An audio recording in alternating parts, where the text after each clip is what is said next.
really picked this is a sensitive subject.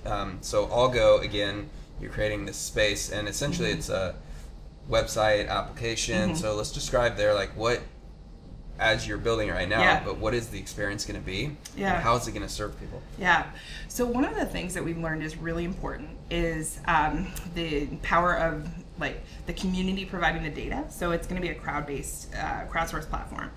And beyond that, it's also going to be a crowdsourced platform that's linked to your data as a person. So one of the things that we've heard a lot in our user research is, you know, okay, so my friend who is, say, a size 16, which is the average American woman's jean size, she might say that this booth is really comfortable, but me, you know, a person that's bigger than a size 16, might not trust that data, right? So we are building it intentionally with that kind of diversity of body sizes in mind.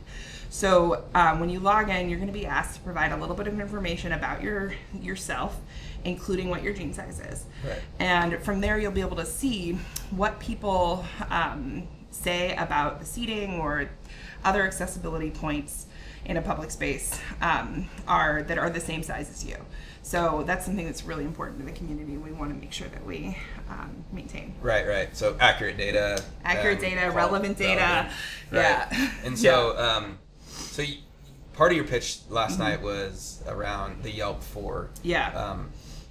Is there that? What's the future? Is it that? And then where are you going to go once you get more crowdsourced, peer-reviewed data? What's next?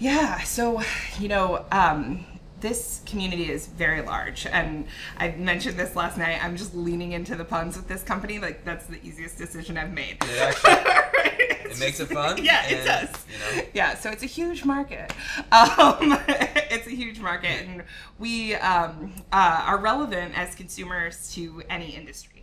And we show up and we spend money at all types of public spaces. So we want to provide this information in a way that our users drive, and we also know that there are specific things that they really want. So in almost every conversation I have, you know, airlines come up, right?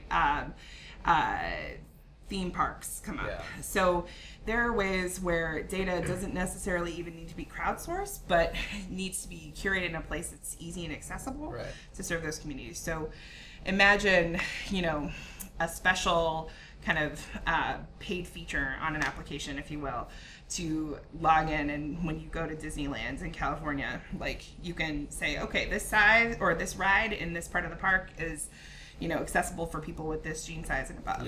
Like, those sorts of, like, really easy to access data points. And so from an information standpoint, that's